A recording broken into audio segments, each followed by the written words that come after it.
सबसे पहले नवरात्र की बात करेंगे। शारदीय नवरात्र का आज तीसरा दिन और आज मां भगवती के चंद्र घंटा स्वरूप की पूजा हो रही है। माता के ललाट पर घंटे के आकार का अर्धचंद्र, और यही वजह है कि मां को चंद्र घंटा के नाम से पुकारा जाता है। मां चंद्र घंटा की पूजा करने से व्यक्ति के अंदर वीरता, निर्भयता आती है। समस्त डर और परेशानियां दूर हो जाती हैं।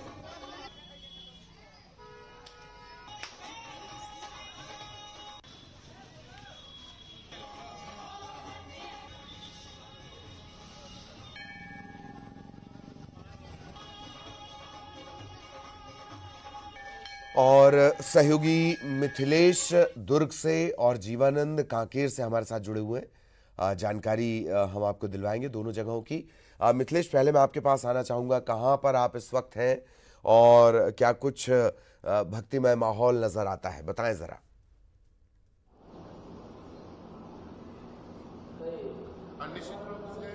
क्यों मिला कि हेडफोन मिला क्या भाई? ट्विन सिटी भिलाई दुर्ग में शक्ति की भक्ति के पर्व नवरात्रि की धूम अब नजर आ रही है। आज सुबह हम जिस जगह में खड़े हैं ये दुर्ग का सबसे प्राचीन मंदिर कहलाता है, सती चौरा मंदिर, जहां माता दुर्गा का आज विशेष श्रृंगार किया गया है। आप मेरे पीछे देख सकते होंगे माता दुर्गा की किस तरह से प्रतिमा की सजावट की गई है। यहाँ पर प्रतिवर्ष हर वर्ष जो है बड़ी संख्या में भक्तगण पहुंचते हैं। सुबह से ही आज भक्ति का सिलसिला आरंभ हो गया है। सुबह से ही यहाँ पे भक्त पहुंचे हुए हैं, माता दुर्गा की आराधना की जा रही है। इसके साथ साथ जैसे जैसे दिन बढ़ते जा रहे हैं, आज तीसरा और उसके बाद में चौथा दिन होगा, तो जैसे जैसे दिन बढ़ेंगे नवरात्रि के, यहाँ पे भक्ति भी बढ़ती जाएगी। जिस तरह से हर वर्ष यहाँ पर देखा जाता था कि गरबा की धूम नजर आती थी और उसके बाद में लोग देर रात तक झूमते थे, नाचते थे, भगवान दुर्गा की, माता दुर्गा की आराधना करते थे। इस वर्ष कोरोना संक्रमण को देखते हुए जिला प्रशासन ने एक गाइडलाइन जारी की है, लेकिन उस गाइडलाइन के तहत में जो भी नियम बनाए हैं उसका पालन करते हुए लोगों की भक्ति में कोई असर नहीं देखा जा रहा है और लोग पूरी तरह से भक्तिमय नजर आ रहे हैं। माता दुर्गा की उपासना की जा रही है और आज से जिस तरह से शासन के नियम कानून को ध्यान में रखते हुए गरबा का भी आयोजन किया जाएगा, इसकी पूरी तैयारियां की गई है। जिला प्रशासन ने कोरोना संक्रमण को देखते हुए गाइडलाइन जारी की है। इसके तहत रात के 10 बजे तक गरबे के आयोजन हो सकेंगे। इन और आउट दोनों अलग अलग होना चाहिए। तो इस तरह से इस पर्व में यह भी देखा जा रहा है कि किसी तरह से कोरोना का संक्रमण का खतरा ना हो, क्योंकि पिछले वर्ष हम कोरोना का भयावहता देख चुके हैं कि किस तरह से, तो इस बार भक्ति में कोई असर ना हो इसका भी ध्यान रखा जा रहा है और संक्रमण ना फैले इसका भी ध्यान रखा जा रहा है। तो इस तरह से आज भिलाई दुर्ग में माता दुर्गा की पूरी तरह से उपासना की जा रही है। जगह जगह भक्ति में एक पंडाल बनाए गए हैं, वहां पर माता दुर्गा को स्थापित किया गया है। गरबा की भी धूम नजर आएगी। तो ललित, इस तरह से पूरे शक्ति के भक्ति के पर्व को धूमधाम के साथ मनाया जा रहा है, श्रद्धा भक्ति के साथ मनाया जा रहा है। इस वजह से ट्विन सिटी का माहौल पूरी तरह से भक्तिमय नजर आ रहा है। जी वाकई, और लंबे अरसे बाद ये वक्त भी आया है कि भक्त बिना किसी व्यवधान बाधा के मां के पास पहुंच रहे हैं। यही वजह है शायद कि इस तरह का माहौल है। जीवानंद हमारे सहयोगी, वो भी हमारे साथ बने हुए हैं। जीवानंद, क्या कुछ नजर आता है किस जगह पर आप हैं, बताएं जरा हमारे दर्शकों को। जीवानंद के पास हम बाद में चलेंगे। मिथिलेश हमारे साथ लगातार बने हुए हैं। मिथिलेश, शायद लंबे अरसे बाद जो भक्ति की शक्ति का मौका मिला है, मां से मिलने का मौका मिला है, यही वजह है कि उत्साह और ज्यादा होगा। दूसरा, जैसे आपने जिक्र किया कि दुर्ग ने तो संक्रमण काल में भयावह दौर देखा है, दोनों ट्विन सिटीज ने। यही वजह है कि लोग शायद खुद से अब कोविड प्रोटोकॉल को फॉलो कर रहे हैं। मिथिलेश, बिल्कुल ललित, बताना चाहूंगा कि जिस तरह से दुर्ग ने कोरोना की त्रासदी झेली है, निसंदेह अब उसको ध्यान में रखते हुए लोग भक्ति कर रहे हैं, माता दुर्गा की उपासना कर रहे हैं, लेकिन इस बात का भी ध्यान रखते हैं कि किसी भी तरह के कोई संक्रमण ना फैले। यही वजह है कि जहां भी भक्ति में पंडाल जहां पर बनाए गए हैं, सार्वजनिक स्थल पर माता दुर्गा को स्थापित किया गया है और वहां पर नियमों का पालन करवाया जा रहा है। जिस तरह से प्रशासन ने गाइडलाइन जारी की थी कि जो सामने का हिस्सा होगा वो खाली रखा जाएगा रहेगा। मंदिर के अंदर कुछ ही लोग प्रवेश करेंगे और सोशल डिस्टेंसिंग का पालन करना अनिवार्य होगा। तो इन सभी का ये ध्यान रखा जा रहा है कि कहीं भी किसी भी तरह का कोई खतरा हम मोल ना लें, और उसी का ही पालन करते हुए अब लोग चाहे मंदिर की बात किया जाए, चाहे सार्वजनिक स्थलों में माता दुर्गा को जहां स्थापित किया गया है वहां की बात किया जाए, तो लोग खुद भी जागरूक हैं और जागरूक होने के साथ साथ वो माता दुर्गा की उपासना कर रहे हैं, ताकि जिस तरह से दुर्ग ने जो झेला था पहले संक्रमण देखा था कोरोना का, वो दोबारा उत्पन्न ना हो। क्योंकि जिस तरह से तीसरी लहर की आशंका व्यक्त की जा रही थी कि दुर्ग में तीसरी लहर भी आ सकती है, लेकिन लोगों की जागरूकता को ही माना जा सकता है कि आज माता दुर्गा के आशीर्वाद से लोगों को तीसरी लहर का उतना असर नहीं पड़ा है। कोरोना संक्रमण अपने निर्धारित मतलब कंट्रोल में है, और यदि इस तरह के लोग उल्लंघन करते हैं तो निस्संदेह आज हमको फिर से कोरोना की मार झेलना पड़ सकता था। तो ललित, लोग पूरी तरह से सचेत हैं, प्रशासन पूरी तरह से सचेत है, और कोशिश यही है कि इस पर्व में किसी भी तरह की कोई बाधा उत्पन्न ना हो, और माता दुर्गा से लोग यही कामना कर रहे हैं कि हे माता दुर्गा, वो अपने साथ अब जो है कोरोना को भी लेकर चले जाए और वो अपनी ओर से पूरी तरह से आशीर्वाद बनाए रखें अपने भक्तों को। जी जी, कोरोना रूपी राक्षस से मुक्ति मिल जाए, यही सबकी मन्नत है। बहुत बहुत शुक्रिया मिथिलेश आपका इस तमाम जानकारी के लिए। तो भक्ति की बात हो गई, धर्म की बात हो गई, अब जरा अखबारों की चर्चा करेंगे। क्या कुछ हेडलाइंस है वो जानेंगे, क्या कुछ खबरें हैं और क्या कुछ जान लेना आपके लिए बहुत जरूरी है, उस पर चर्चा करेंगे। शुरू करते हैं सुबह सवेरे।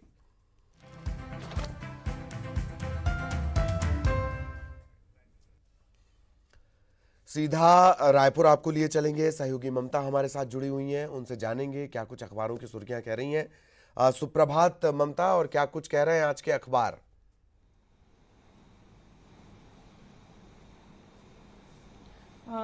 Good morning sir. अभी अगर हम बात करें तो तमाम जो अखबार है वो लखीमपुर खीरी को लेकर के मामले में जो सुप्रीम कोर्ट ने कहा है उसको प्रमुखता से दिया है, और लखीमपुर खीरी मर्डर केस में सुप्रीम कोर्ट ने योगी सरकार को फटकार लगाई है और उन्होंने पूछा है कि अब तक गिरफ्तारी क्यों नहीं हुई है और क्या हत्या के बाकी अभियुक्तों के साथ भी ऐसा ही बर्ताव होगा। तो जाहिर तौर पर और हत्या के आरोपियों को क्यों नोटिस देकर बुलाती है पुलिस। अदालत ने कहा कि आपके एक्शन से अब असंतुष्ट हैं। तो ये पूरा जो घटनाक्रम लगातार चला है, और देश भर में जिस तरीके से इस घटना को लेकर यूपी सरकार को जो है वो कटघरे में है, तो इस बीच अब सुप्रीम कोर्ट ने भी फटकार लगाई है। तो देखना है कि इस मामले में आगे चलकर क्या हो सकता है। और ये भी आशंका व्यक्त की जा रही है कि जो केंद्रीय मंत्री अजय मिश्रा के बेटे हैं आशीष मिश्रा, वो जो है वो नेपाल भाग गए हैं। तो ये तमाम चीजों से जो है एक एनालिटिकल खबर छापी है, नवभारत ने भी काफी अच्छे से इसको कवर किया हुआ है।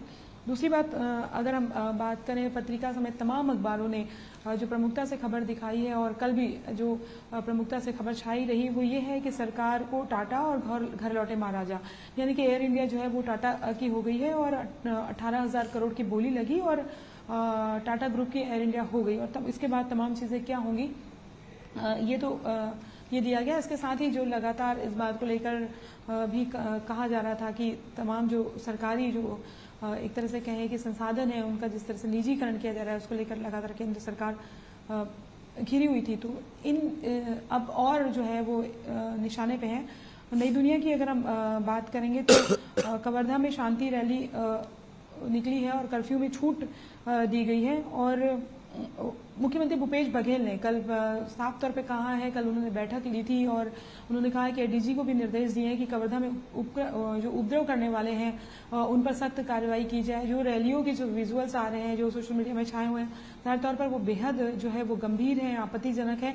और इस पर लेकर उन्होंने ये भी कहा है कि किसी भी तरह की जो है कोताही न बरती जाए और जो लोग माहौल खराब करने की कोशिश कर रहे हैं उन पर सख्त कार्रवाई जो है वो की जाए। और मंत्री मोहम्मद अकबर ने भी कहा था कि जिस झंडे को लेकर विवाद हुआ उसे उन्होंने नगर पालिका के माध्यम से फिर से लगवा दिया है। और भाजपा के जो आरोप हैं उन्होंने कहा है कि अगर सबूत हैं तो बीजेपी सामने आए। तो ये अपने आप में खबर है और बीजेपी लगातार इस मामले को लेकर जो है वो प्रदर्शन कर रही है। कल राजभवन तक भी गए थे, लेकिन कांग्रेस का कहना है कि शांति बनाना जरूरी है और माहौल बिगाड़ने की कोशिश जो है वो भारतीय जनता पार्टी कर रही है। दैनिक भास्कर की खबर अगर हम देखें तो प्रमुखता से इस खबर को दिया मानसून की विदाई कब होगी। तो इस बार मानसून की विदाई जो है वो 5 दिन देर से हो रही है। एक समय था जब मानसून का समय था तो बादल जो है वो बरस ही नहीं रहे थे, लेकिन अभी अगर हम बात करें तो विदाई को लेकर काफी देर है और 20 तारीख तक जो है विदाई होगी। अमूमन 15 अक्टूबर तक मानसून जो है वो लौट जाता है, लेकिन अभी भी अगर हम बात करें तो मध्य और दक्षिण छत्तीसगढ़ में सक्रिय है, उसके चलते बारिश भी हो रही है। और बेमौसम जब बारिश होती है तो फसलों को नुकसान होता ही है। हरिभूमि की अगर हम बात करें तो प्रमुखता से हरिभूमि ने खबर दी है कि पिछले दिनों हमने दिखाया था सबसे पहले कि किस तरीके से जो है जो स्कूल शिक्षा मंत्री प्रेमसाय सिंह टेकाम है उसके पास जो 5 विधायक उनके पास 5 विधायक गए थे और काफी जो है वो एक तरह से कहें कि बहस भी हुई और उन्होंने आपस में फटकार जैसी भी बात हुई कि ट्रांसफर प्रमोशंस को लेकर लगातार गड़बड़ी हो रही है।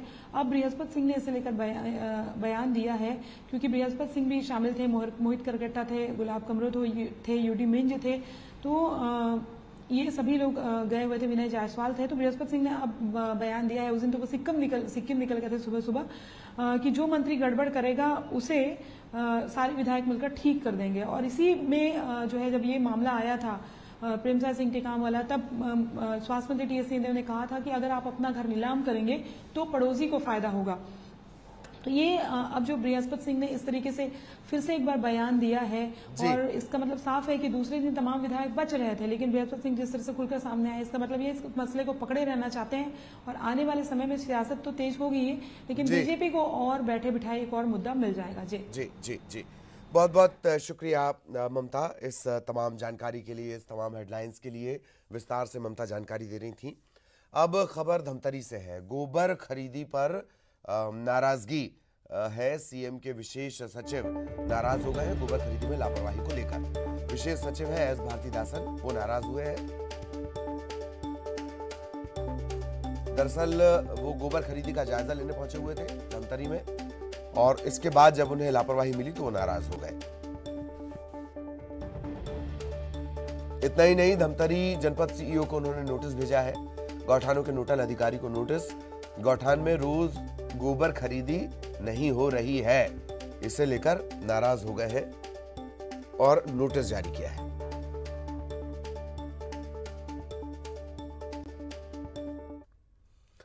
मुख्यमंत्री भूपेश बघेल शुक्रवार शाम चंदखुरी पहुंचे, माता कौशल्या मंदिर में पूजा अर्चना की, प्रदेशवासियों की खुशहाली और सुख समृद्धि की कामना की। इसके बाद सीएम बघेल मंदिर परिसर में चल रहे सांस्कृतिक कार्यक्रमों में शामिल हुए, जहां उन्होंने रिसामा की श्री राम लीला मंडली के कलाकारों से मुलाकात की। श्री राम और माता सीता बने कलाकारों की आरती भी उतारी।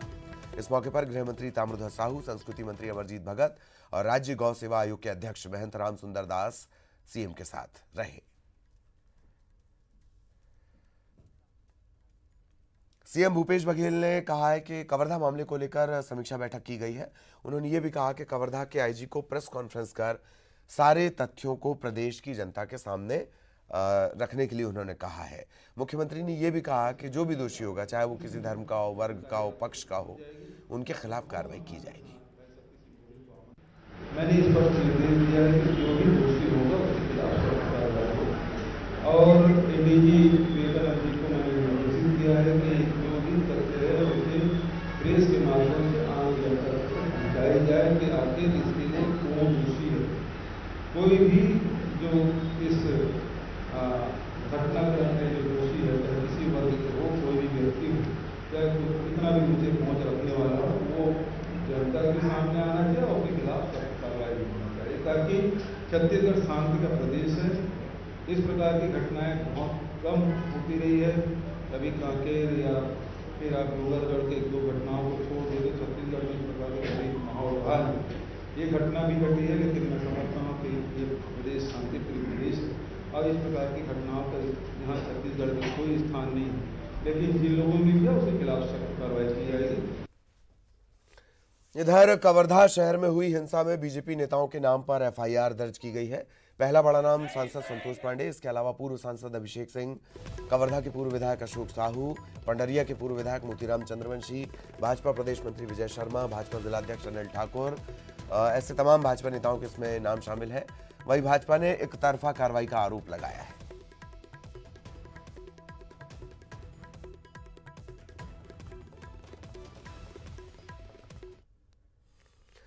कवर्धा शहर के हालात को सामान्य होते देख जिला प्रशासन ने आज सुबह 10 बजे से 2 बजे तक, दोपहर 2 बजे तक कर्फ्यू में ढील देने का फैसला किया है।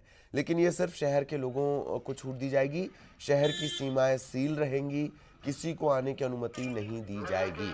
इसकी जानकारी एसपी कलेक्टर की तरफ से ज्वाइंट प्रेस कॉन्फ्रेंस में दी गई। अब तक इस पूरे घटनाक्रम को लेकर 93 लोग गिरफ्तार किए गए हैं। 1000 लोगों के खिलाफ मामला दर्ज किया गया।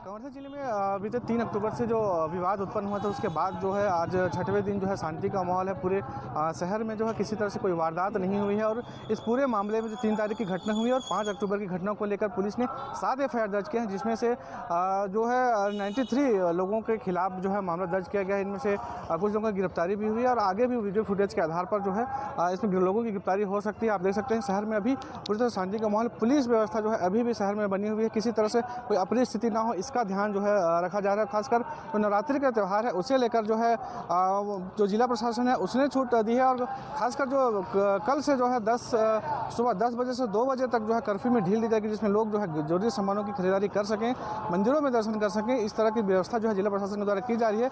आगे अगर स्थिति सामान्य रहती है तो इसमें छूट बढ़ाई जाएगी। मनीष मिश्रा, न्यूज़ 18 नोएडा, छत्तीसगढ़। सीएम भूपेश बघेल को कांग्रेस ने हिमाचल प्रदेश में होने वाले लोकसभा और विधानसभा उपचुनाव के लिए स्टार प्रचारक बनाया है। कांग्रेस पार्टी द्वारा जारी लिस्ट में सबसे पहला नाम भूपेश बघेल का ही है।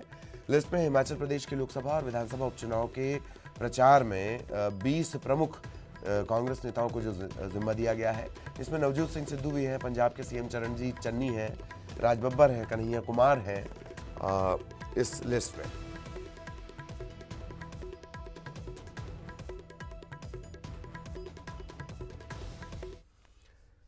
विश्व प्रसिद्ध बस्तर दशहरे की रस्म रथ परिक्रमा पूरे विधि विधान के साथ संपन्न कराई गई। इस रस्म में बस्तर के आदिवासियों के हाथों ही पारंपरिक औजारों द्वारा बनाए गए विशालकाय रथ की शहर में परिक्रमा कराई जाती है। 60 फीट ऊंचा और कई टन वजनी ये रथ होता है। सैकड़ों आदिवासी स्वेच्छा से जगदलपुर से खींचने के लिए पहुंचते हैं। परिक्रमा के दौरान रथ पर माई दंतेश्वरी के छत्र को विराजमान कराया जाता है। इस रस्म की शुरुआत 1410 ईस्वी में महाराजा पुरुषोत्तम देव द्वारा करवाई गई थी।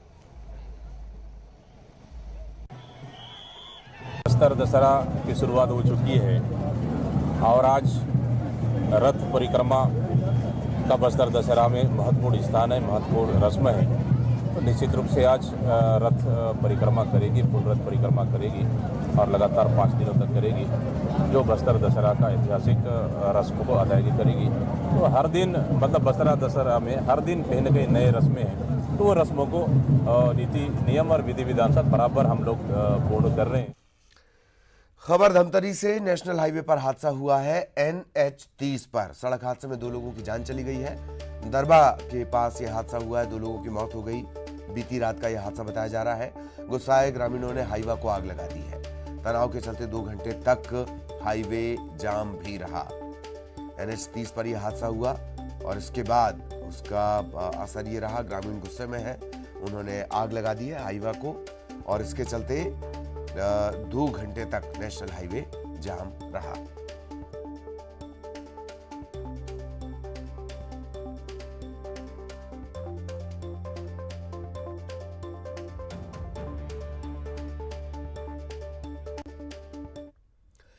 खबर दुर्ग से बीएसपी के मैनेजर का शव मिला है। बीएसपी के सीनियर मैनेजर का शव रसमड़ा एनीकट में मिला है और 2 दिन से ये लापता थे।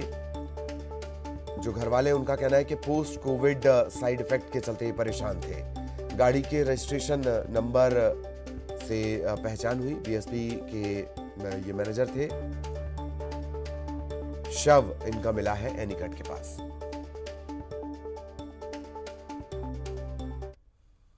खबर मुंगेली से, जहां किन्नरों के 2 गुट भिड़ गए हैं। किन्नरों के 2 गुटों में जमकर मारपीट हुई है। असली नकली को लेकर यह पूरा विवाद हुआ है। सड़कों पर जमकर हंगामा हुआ है। बाहर से आए किन्नरों ने उत्पात मचाया है। कोतवाली पुलिस ने 3 पर FIR दर्ज की है। असली नकली को लेकर जमकर उत्पात।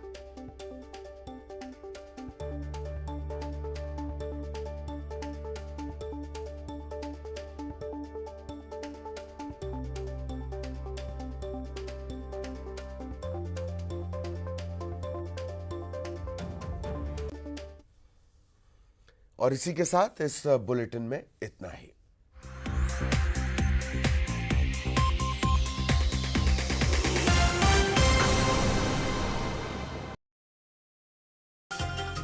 सरकार का जनकल्याण और